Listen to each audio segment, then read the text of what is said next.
Shall not we your trials share? Learn your discipline of will, and with you by fast and prayer wrestle with the power of hell.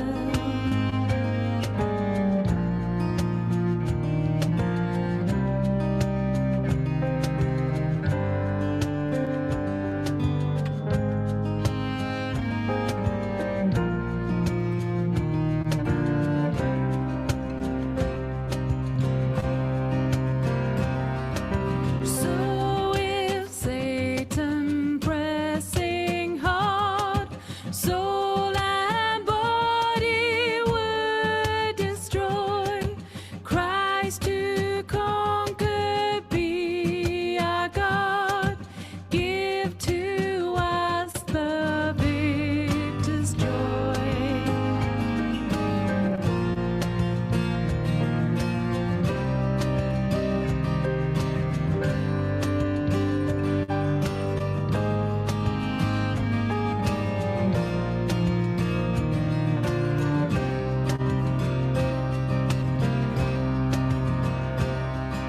Savior, may we hear your voice.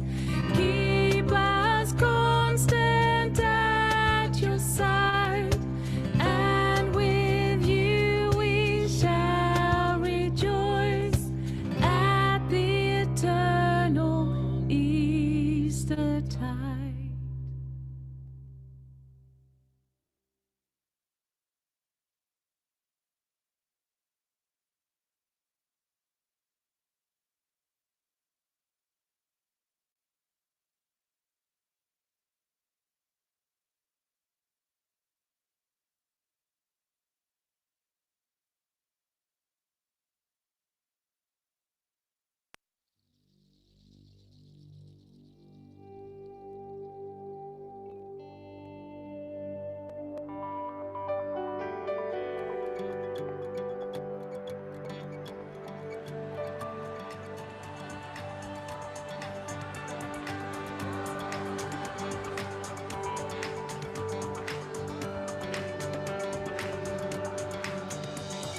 Praise is rising, eyes are turning to you.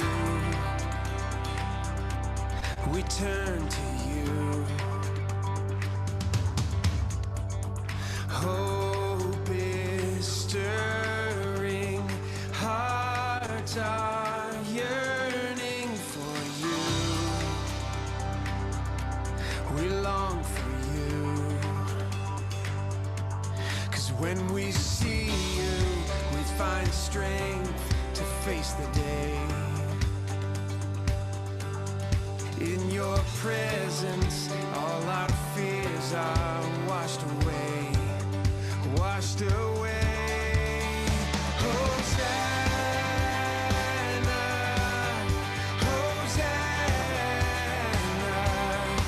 You are the God who saves us, worthy of all our praises. Hosanna, Hosanna. Come have your way among us. We welcome you here, Lord Jesus.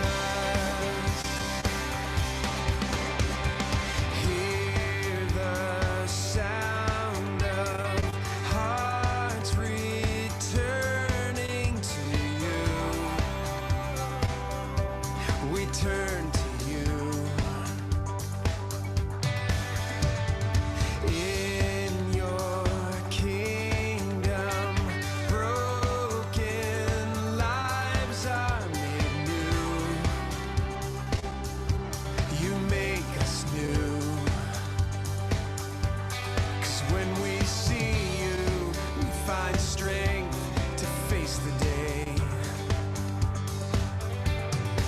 In your presence, all our fears are washed away, washed away. Hosanna.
find strength to face the day. And in your presence, all our fears are washed away. 'Cause when we see you, we find strength to face the day. And in your presence, all our fears are washed away, washed away.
Wel, bore da bawb, croeso cynnes iawn i chi gyd. It's really lovely to be with you once again for our service today. This is Palm Sunday. We're continuing on through the year. Lent has passed us by and Easter preparations are now well and truly begun. I have with me, I don't know whether you've got one from a previous year, I have with me a palm cross. Now, we've not sent these out this year. We've not had the opportunity to send them out nor to distribute them. So apologies to that. But hopefully you've got yours from previous years. And we'll be reflecting on the Palm Sunday story a little bit later in our service. But as well as that, we've also got the continuation of our theme of Jesus's I am sayings coming close to its conclusion today. And it's lovely to be able to say that we've got Sian Rees, who was due to be with us last year around about this time for one of our Lent talks. Sian has recorded a sermon, a talk for us, and it's going to be wonderful to share that with you a little later. Her talk is on Jesus saying, I am the resurrection and the life. So a wonderful thing to look forward to there. She really has a message for us. I do hope you're able to stay and listen to that. But of course, as well, today, Palm Sunday, in our Welsh tradition, that's Syla Blodau, and that has a particular emphasis when normally we attend to and decorate and dress our churchyards, remembering all those who have gone before us, loved ones we have loved and lost. So that's part of our reflection and worship as well today. We've got 2 Bible readings to enjoy and hear from, some more music to listen to and worship along with, so lots to be taking part in today. Really, really good to have you with us. Lovely to have a few of us joining us here on Zoom as ever, and then others joining us live on the internet, and a number of you receiving this by way of a CD a little later this week. Just before we begin, just to say that there are plans in place to share some services, some reflections, some material with you through Holy Week, and of course next Sunday, Easter Day, we're going to be celebrating like this. We're going to be having our online service next Sunday at 10 o'clock. We took the decision as the MAC not to get to the point of reopening our churches just yet, but please be assured we didn't take that decision lightly. We prayed through it long and hard, and we also are going to be reviewing that decision as frequently as possible over the coming weeks as the restrictions are lifted more widely. It's disappointing not to be able to join you in person for today, or especially for next week for Easter Day, but hopefully it won't be long until we're able to be together once again. Do continue to stay safe. I'd just like us to pause for a minute and pray as we begin before we have our first hymn. So let's pause and calm ourselves to pray.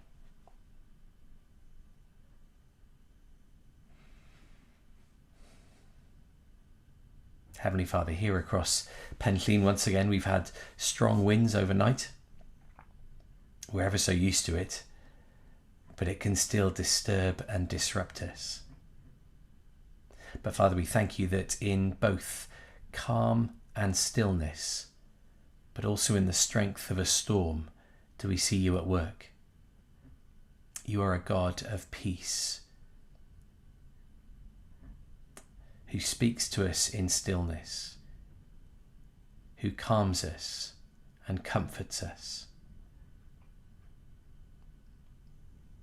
But you're also a God who sweeps through us, disturbs us, turns things upside down, that we might go in a different direction. Heavenly Father, whatever we need this morning, our prayer is that as we come to worship you, you would come and speak to us. Words of peace where we need peace. Words of challenge where we need challenge. Would you meet with us this morning, we pray. In Jesus' name. Amen. And so our first hymn this morning, a well-known one for Palm Sunday. This is Ride On in Majesty.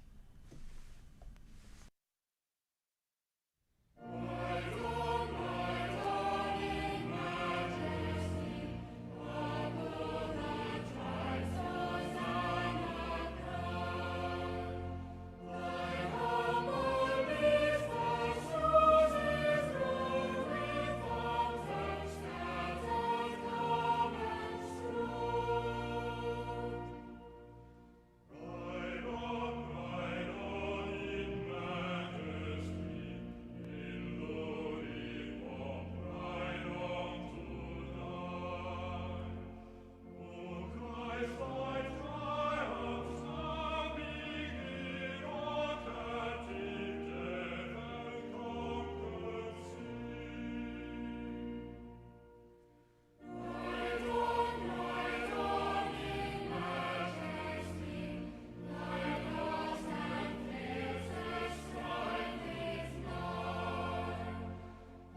A wonderful hymn to start our service. Wonderful because we know it so well, and the tune is so wonderful to sing along to.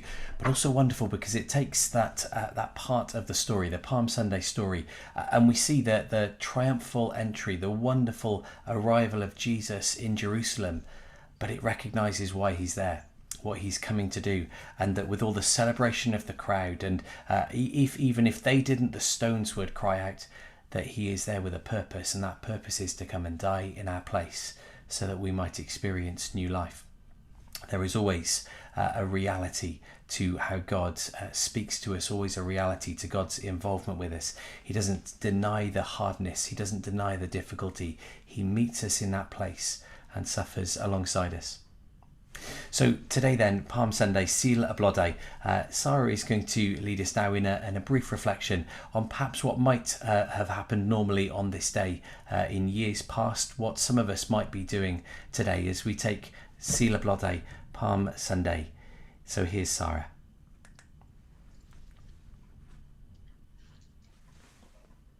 Bore da.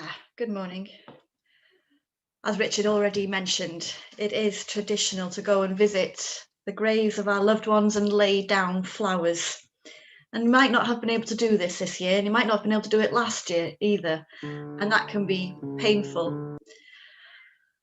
But we can take a moment to reflect. We can put a moment aside to, in our hearts, lay down those flowers. And I was reflecting about our ways of celebrating births and deaths by the bringing and the laying of flowers at the feet of the new mother or on the grave of a loved one. And this is here a candle which I like to use when we're doing prayers or reflections. This candle is made from beeswax. And I'm going to light it as an aid to reflection. I don't know if you can see that. It's made from beeswax. And the beeswax itself is like a memory of flowers, sourced by the bees and turned into wax by that peculiar magic that bees have. And so here we have, in this form of a candle, the souls of flowers. If flowers have souls, who knows? So I wanted to just take a moment to reflect on this past year and the way that life and death and joy and sorrow have intermingled in so many different ways, as it does today, all brought together on Palm Sunday, a day of celebration and hosannas, and yet at the same time, a moment for us to remember all we have lost. And as we lead up to Holy Week and the agony of the cross, again, joy and sorrow are intermingled. We are unable almost to tease them apart because it is all part of the same experience. So I invite you now to spend a few moments reflecting on those moments of joy and celebration you've had over this past year, and also those moments of sorrow and sadness. And in our hearts, we lay all these things down at the feet of Jesus as he walks on in his majesty. Gadewch ni felly just meddwl yn ôl dros y flwyddyn sydd wedi pasio. Amseroedd llawn llawenydd a dathliad, ac amseroedd llawn poen a galar. Ac ro'n nhw i gyd lawr wrth draed yr Iesu, wrth iddo marchog ymlaen.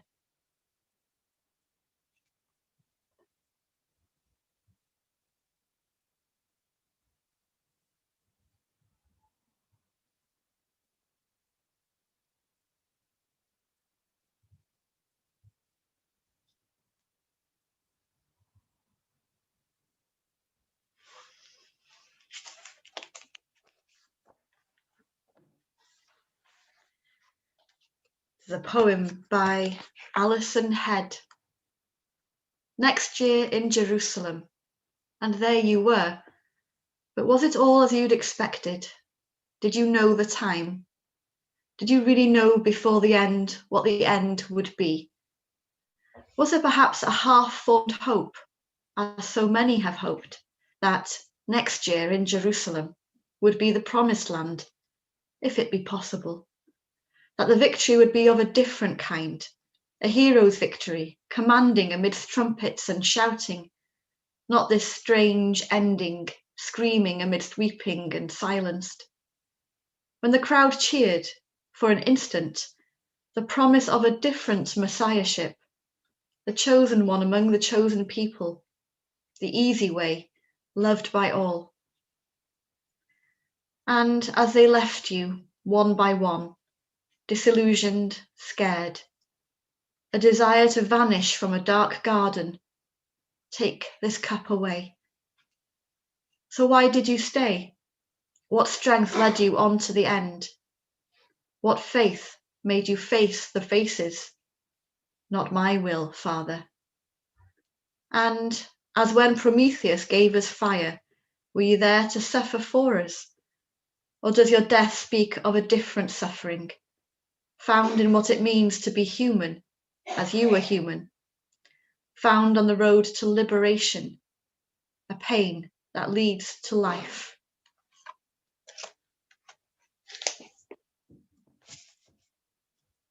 This week, above all weeks, we see life in the midst of death and joy in the midst of suffering.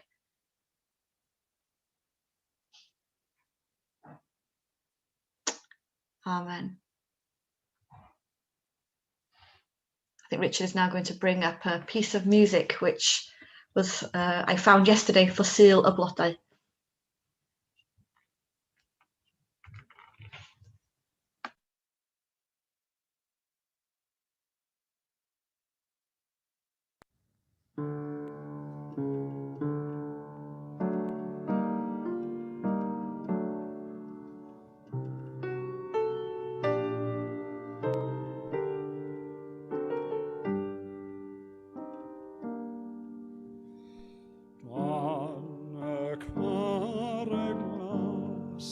Blodau cysga Boreol.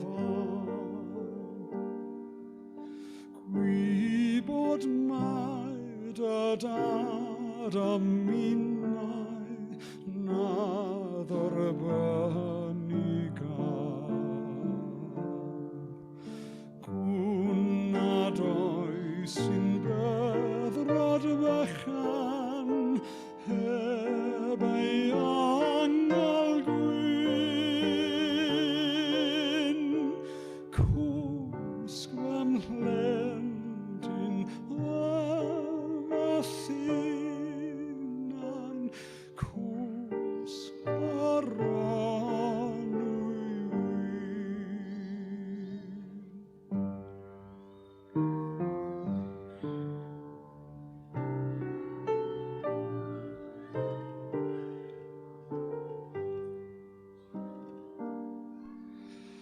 Tan y carreglas goronwy cysga beth yn hwy.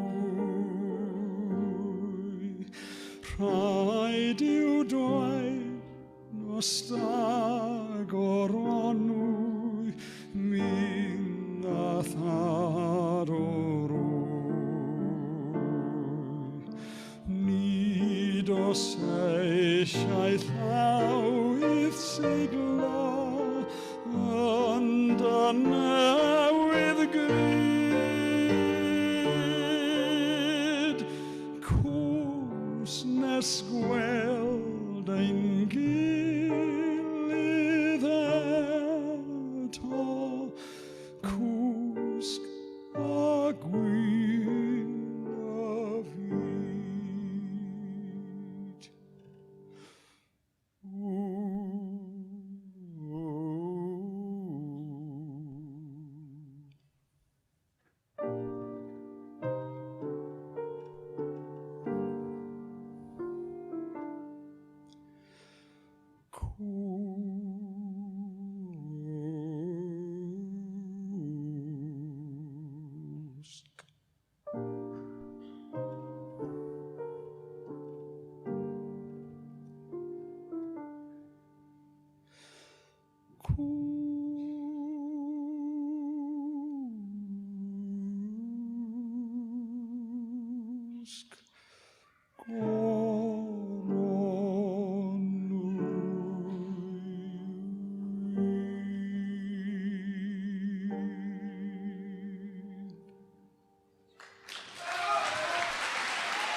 Sarah, thank you so much for that reflection, but also for that piece of music. It's tempting, isn't it, to move away from lament and such sorrow and such pain, and to try to deny it, to ignore it, to say that it's not something that should be part of our faith. But oh my goodness, it is. It is true. It is real, and as I say, God meets us there. So Sarah, thank you very much for that. We're going to have our reading now. This is we're going to hear from John chapter 11, a really special, a really powerful reading. It's the story of Lazarus being raised from the dead, and in it we have that most famous of short verses in the Bible: Jesus wept. So here is Jesus encountering grief, encountering loss, and his reaction to it perhaps surprises, confuses us at first. But then we see what he does next. So those of us who are going to be reading this, it's quite a long reading, so a few of us are going to read it together. Sarah's going to narrate it, Howell's going to do some of the voices, and I'll do some of the others as well. So we're going to read this together now. This is John chapter 11, verses 1 to 44.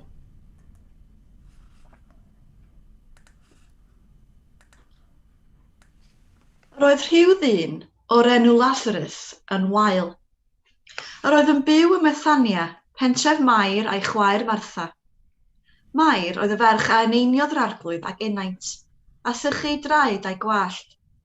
A'i brawd hi, Lazarus, oedd yn wael. Anfonodd y chwiorydd felly neges at Iesu.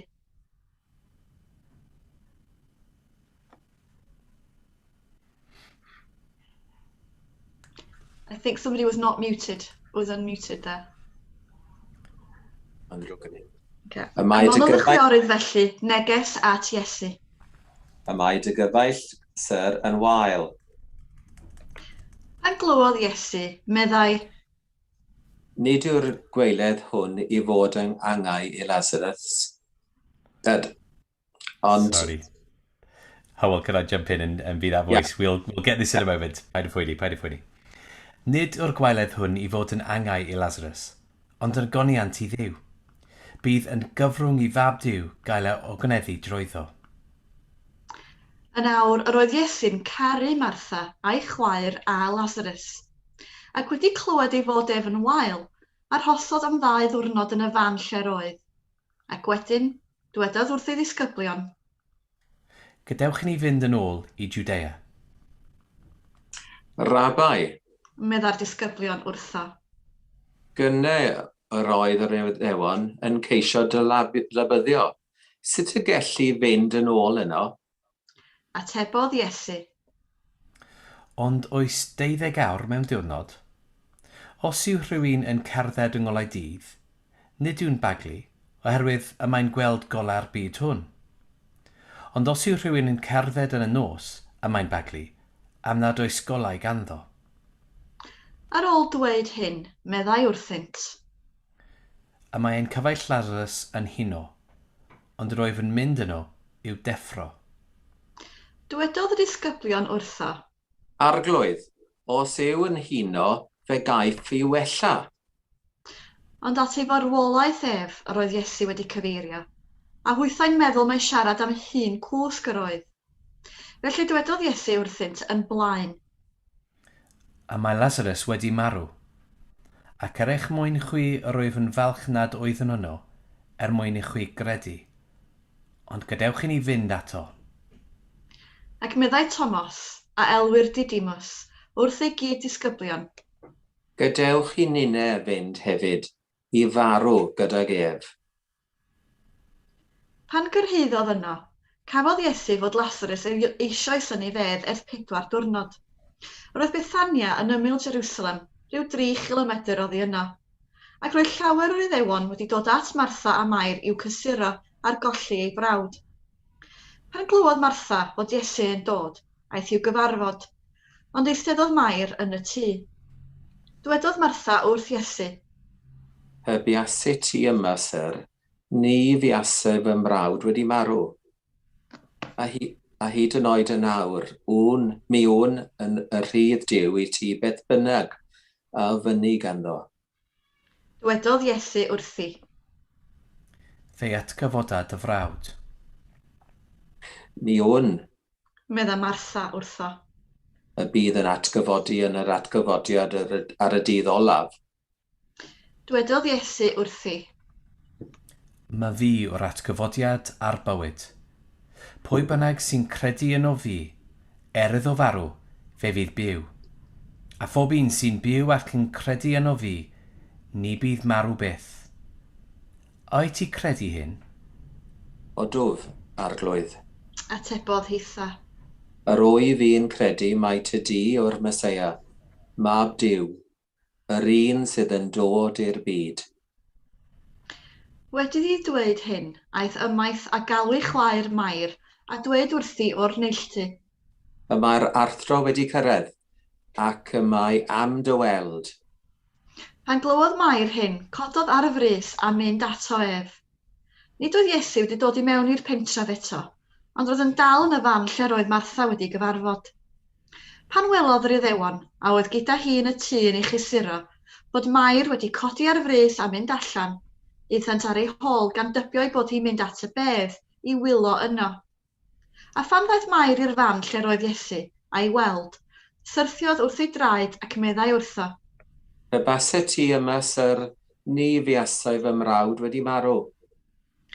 Wrth ei gweld hi'n wylo, a'r Iddewon oedd wedi dod gyda hi hwythau'n wylo, cynhyrfwyd ysbryd Iesu gan deimlad dwys. Ble ar ydych wedi ei roi i orwedd? Gofynnodd, Tyr di weld, syr. meddant wrtho. Torodd Iesu i wylo. Yna dywedodd yr Iddewon, Gwelwch gymaint yr oedd yn ei gariedd. ond dywedodd rhai ohonynt. Oni allai hwn a gorodd lygaid y dall, gadw'r dyn yma hefyd rhag marw. Dan deimlad dwys drachefn, daeth Iesu at y bedd. Ogof ydoedd, a maen yn gorwedd ar ei thraws, Symudwch ymlaen. meddai Iesu. A dyma Martha, chwaer y dyn oedd wedi marw, yn dweud wrtho. Erbyn hyn, syr, y mae'n drewi. Y mae yma ers 4 diwrnod. Oni ddywedais wrthyt, Meddai Iesu wrthi. y cait weld gygoniant Duw, dim ond i ti credu. Felly symud allant y maen, a chododd Iesu ei lygaid i fyny a dweud. O dad, rwy'n diolch i ti am rando arnaf. Roeddwn i'n gwybod dy fod bob amser yn gwrando arnaf, ond dywedais hyn o achos y dirfa sy'n sefyll o gwmpas, mwyn iddy'n credu mai ty di am hanfonodd. Ac wedi dweud hyn, gwaeddodd a llais uchel. Lazarus, tyrd allan. Daeth y dyn a fe farw allan, a'i draed a'i ddwylo wedi rhwymo a lleiniau, a chadach am ei wyneb. Dywedodd Iesu wrthynt. Datodwch ei rwymau, a gadewch iddo fynd.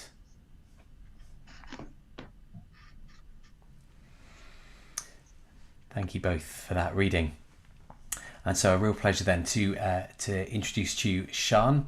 Sian's going to say who she is in just a moment, and then she's going to speak to us about that passage in Jesus saying, I am the resurrection and the life.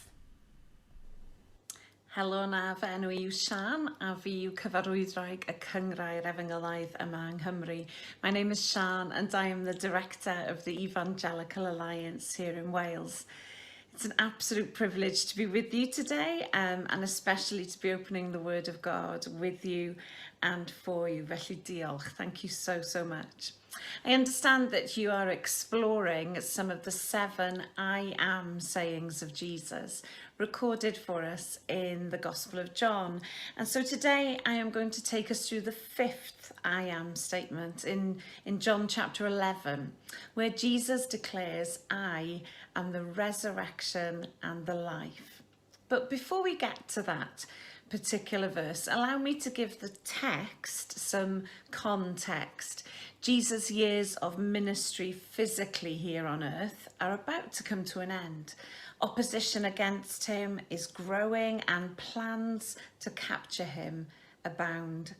But when we pick up the account in chapter 11, the tone of the narrative changes and it becomes more personal in that we read of a man called Lazarus who'd been taken unwell.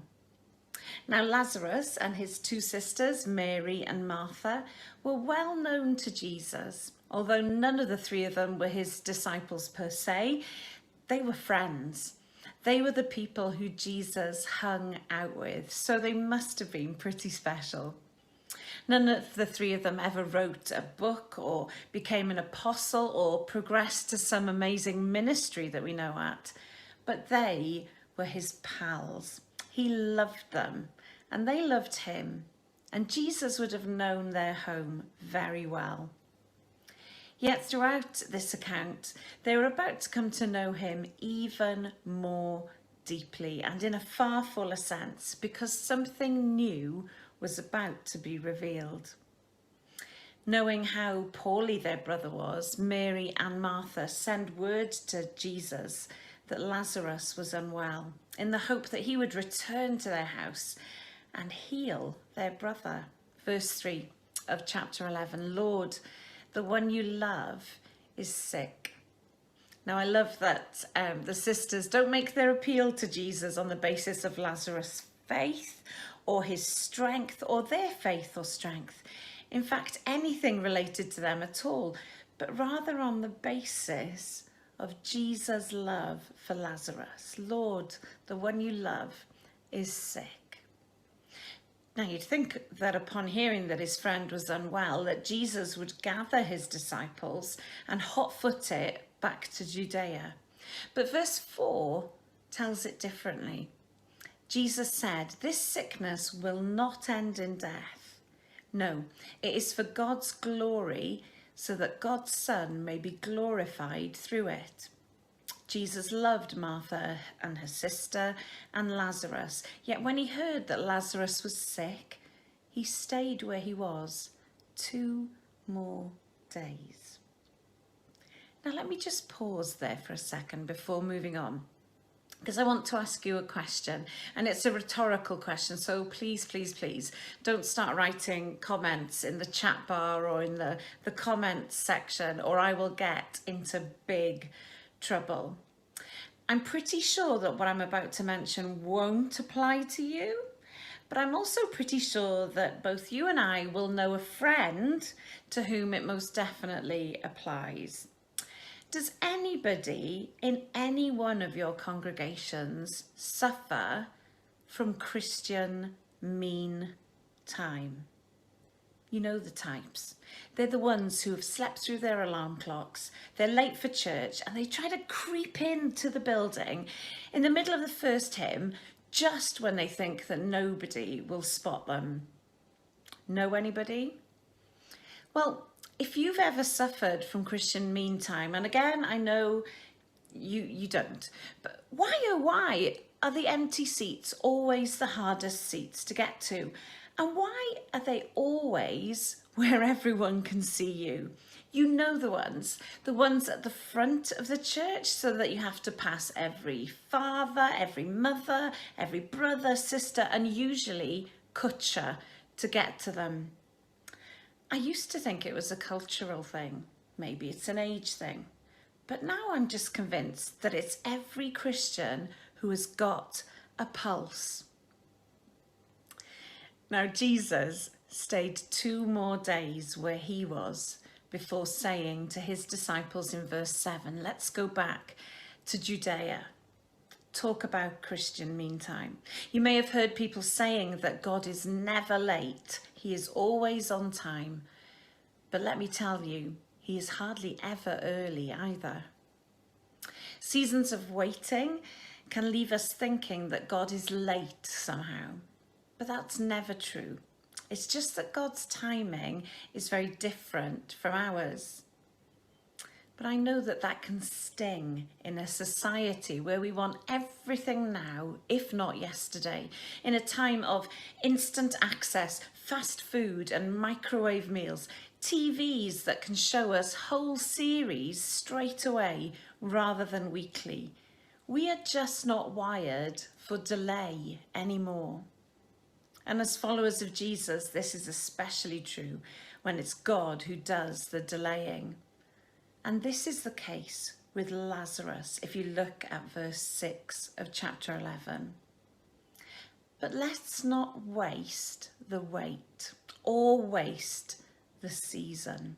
A delay is not the denial of a miracle. Could it be that sometimes in our waiting there is a greater miracle that God is working, perhaps a better story that he is writing as we wait?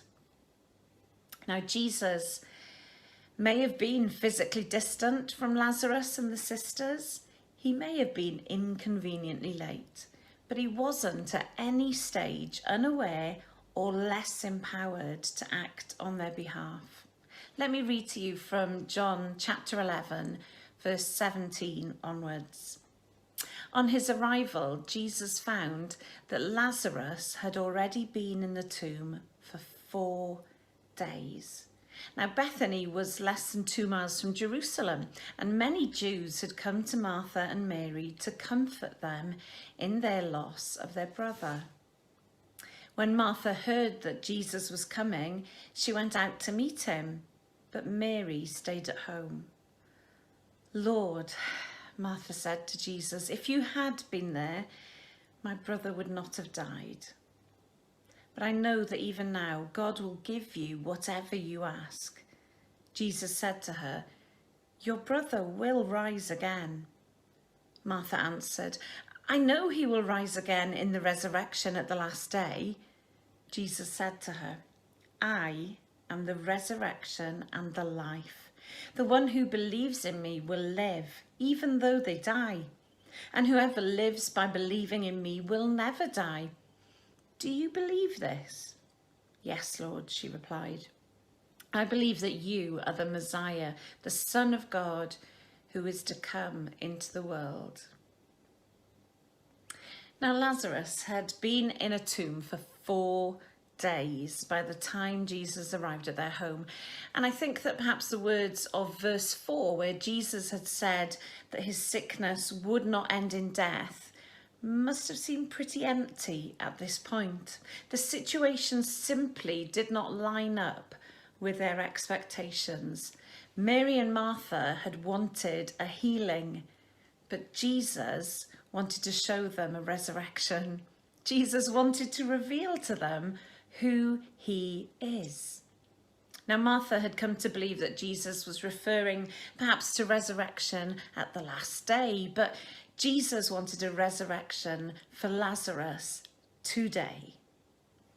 Only Jesus could ever declare himself to be the resurrection and the life. And in doing so, he's saying far more than I can bring about a resurrection or bring life to you. He's saying, I am the resurrection. I am the resurrection itself. He is not just the resurrection at the last day. He is our resurrection now. Death does not carry the final word. It actually made no difference how long Lazarus had been dead. Jesus is the resurrection and the life. And rather than being healed of a sickness, Lazarus would be raised from the dead. But before we get to that bit, because it's a good bit, I just want to show you how similar the reaction of the 2 sisters is to Jesus' apparent delay in intervening. In verse 21, Martha says to Jesus, Lord, if you had been here, my brother wouldn't have died. And that same claim is repeated by Mary in verse 32. Now, when Mary came to where Jesus was and saw him, she fell at his feet, saying to him, Lord, if you had been here, my brother would not have died. And in response to the weeping of the sisters and the mourning of the Jews who had come along with her, Jesus wept. Jesus had chosen to love Lazarus and his sisters by not coming immediately. Now, there's a thought. And now his not coming is being used to question his love. Let's read from verse 38. Jesus, once more deeply moved, came to the tomb. It was a cave with a stone laid across the entrance. "Take away the stone," he said. "Oh, but Lord," said Martha, the sister of the dead man, "by this time there is a bad odour, for he has been there 4 days." Then Jesus said, "Did I not tell you that if you believe, you will see the glory of God?" So they took away the stone. Then Jesus looked up and said, "Father, I thank you that you have heard me. I knew that you always hear me, but I said this for the benefit of the people standing here, that they may believe that you sent me."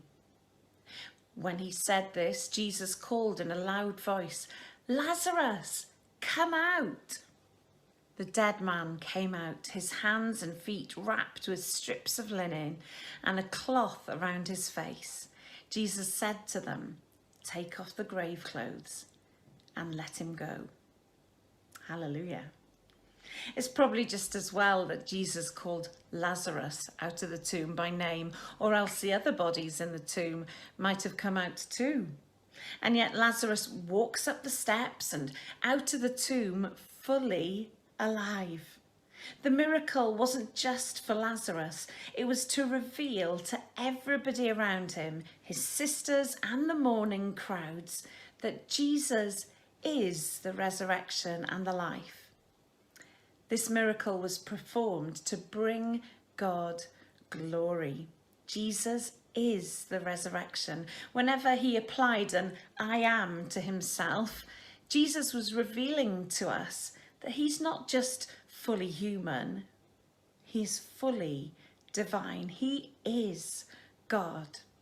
Lazarus, of course, would go on to die again at some stage, but when Jesus rose from the dead, he rose again, and of course he is still alive, sitting at the right hand of his Father. The amazing thing is, because of what Jesus did, this is now true for us too. We get to participate in this same resurrection by becoming fully alive in Christ. Have a listen to Ephesians 2, verses 4 to 9. But because of his great love for us, God, who is rich in mercy, made us alive with Christ, even when we were dead in transgressions. It is by grace you have been saved. And God raised us up with Christ and seated us with him in the heavenly realms in Christ Jesus, in order that in the coming ages he might show the incomparable riches of his grace, expressed in his kindness to us in Christ Jesus. For it is by grace you have been saved, through faith, and this is not from yourselves. It is the gift of God, not by works, so that no one can boast. So by revealing to us that he is the resurrection and the life, Jesus isn't just revealing what he can do or what he can give us. He's revealing something of who he is. He is the one who gives us life in all its fullness. He is the Redeemer, the Restorer, who would later carry the weight of the sins of the world on his shoulders so that you and I might be forgiven. While many of the Jews wanted things from Jesus without having to receive and believe in him, the offer of Jesus is himself. These are free and gracious gifts, and they come only in and through Jesus. We must decide whether or not we receive his gift of eternal life. God loves us by giving us his one and only Son, that whoever believes in him should not perish but have eternal life. I am the resurrection and the life, said Jesus. Amen. Amen. Sian, thank you so very, very much indeed for sharing that with us. Absolutely wonderful to hear, and to finish in that way, just to be able to take on board the truth for ourselves of the wonderful news that Jesus is the resurrection and he came to give us life in all its fullness. Absolutely wonderful, Sean. Thank you so very, very much. And what other response can there be other than to turn straight away to praise the God who offers us this life, to praise the God who in Jesus Christ has defeated sin and death itself. There's a wonderful Welsh hymn I'm going to play to you now. Pwy all beidio canu moliant iddo ef? Who can fail to sing praise to God? And so we do. We turn in praise to our Saviour.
And so indeed we turn in praise to God. And let's hear then a bit more of a Bible reading today. We're going to hear that story of Palm Sunday itself, the triumphal entry into Jerusalem. Just before we think about that for one last little time before our service comes to a close, we're going to see and hear this story where the people welcome Jesus into their midst with praise and joy on their lips and in their hearts.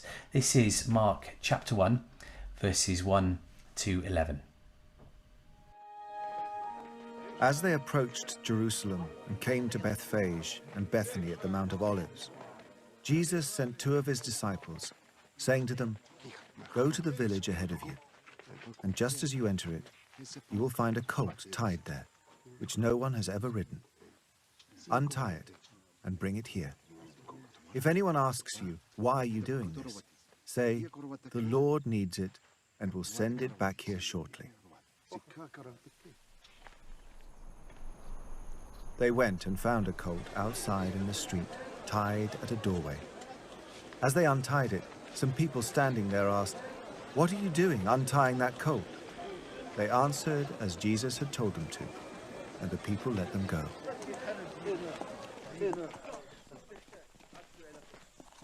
When they brought the colt to Jesus and threw their cloaks over it, he sat on it. Many people spread their cloaks on the road, while others spread branches they had cut in the fields. Those who went ahead and those who followed shouted, "Hosanna! Blessed is he who comes in the name of the Lord.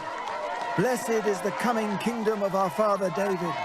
Hosanna in the highest heaven."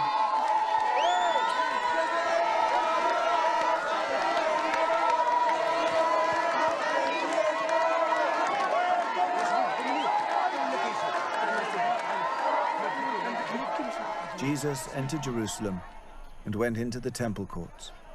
He looked around at everything, but since it was already late, he went out to Bethany with the 12.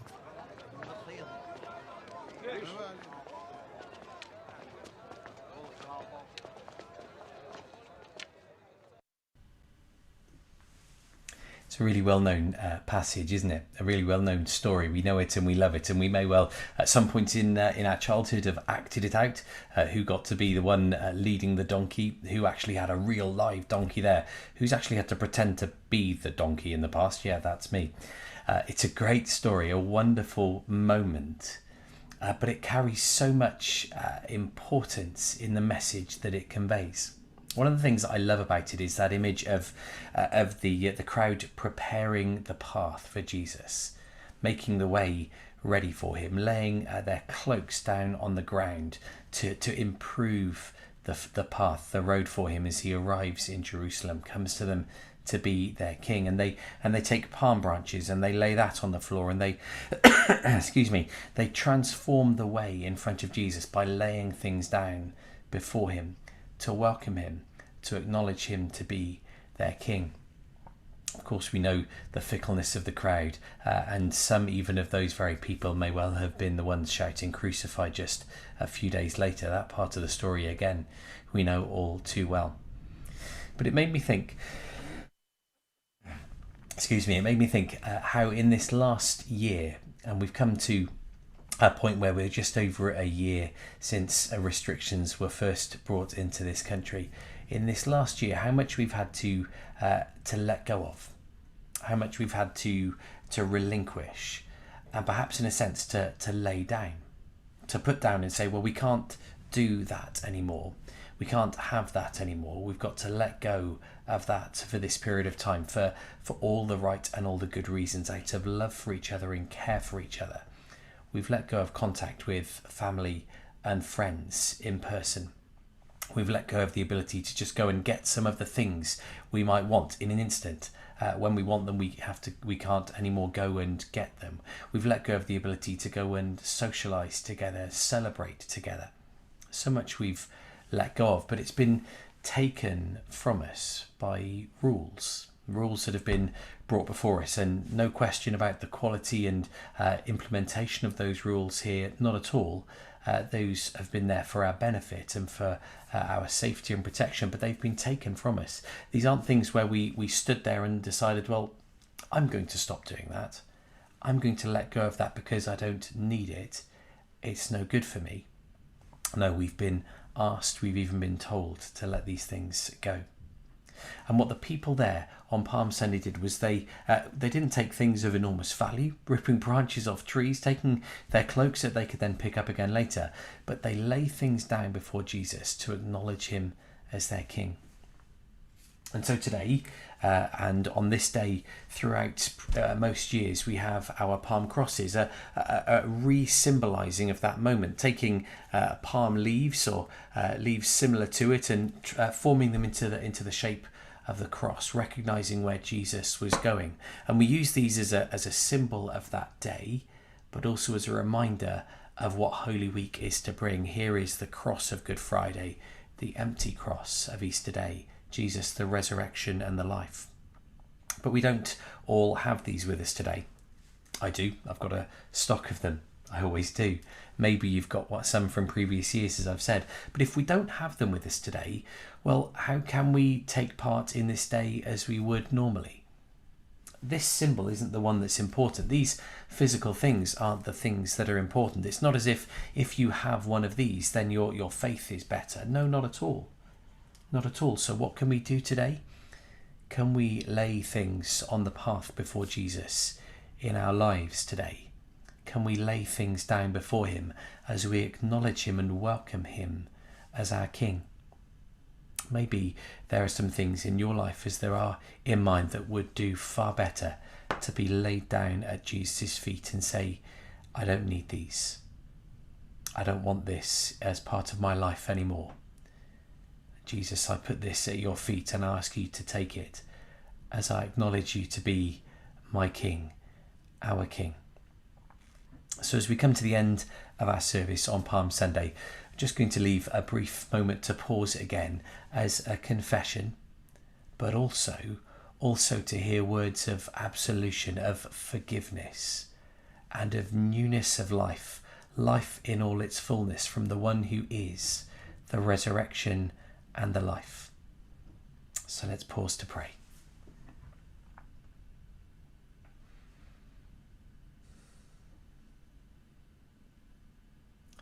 Lord Jesus, we declare that you are our King. You are King over our lives, and we welcome you into the very heart of who we are.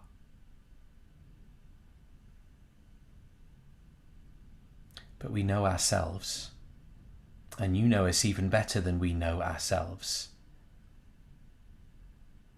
And so there are still parts of who we are, things we say, think and do, the way we treat others, the way even we treat ourselves, and the way we treat you, sometimes denying your kingship, your lordship in our lives. Lord Jesus, whatever these things are, we lay them before you. We ask for your help to take them from us,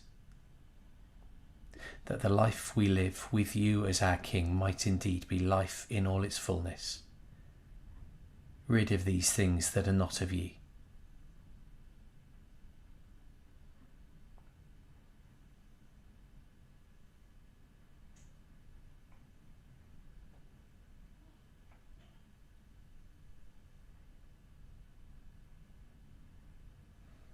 And so we hear Jesus say that he does indeed take them, that is why he came, that on the cross and through the empty tomb he defeated their power and he offered new life, resurrection life, for he is the resurrection and the life. And so whatever may have been in our minds just now, whatever things we may have sought to lay before him, he takes from us and offers us the chance to walk with him, to walk alongside him as our King. Amen. One last song then before we bring our service to a close. Make way. Make way, make way. Make way, make way. For the King of Kings. For the King of Kings. Make way, make way. Make way, make way. For the King of Kings. For the King of Kings.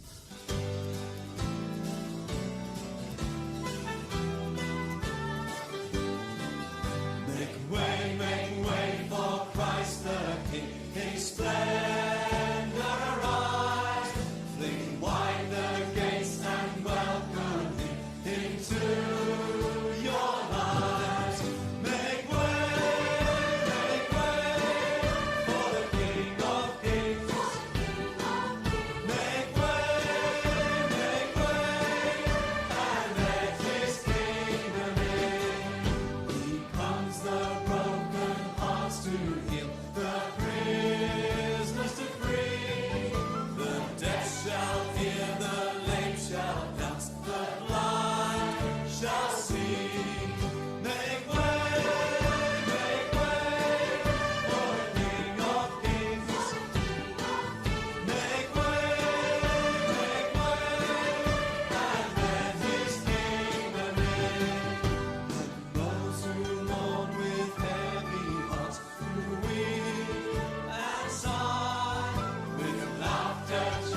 Absolutely wonderful.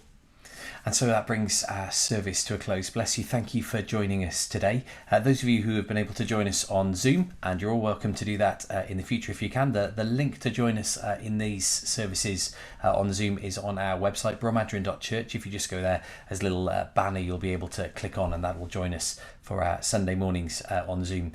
Those of you who are on Zoom, you're welcome to stay with us just for a little while afterwards to chat, as we normally would do after church. But thank you, whoever you are, wherever you are, however you're joining us, for joining us. We very much hope to be able to meet up with you again in the very near future. But of course, through this week, there's going to be services at various times, different things going on, and things that we'll be sending out to you as well. Really good to have you with us. Next Sunday, of course, Easter Day, once again at 10 o'clock. It'll be a real pleasure to join you then to celebrate that day. God bless.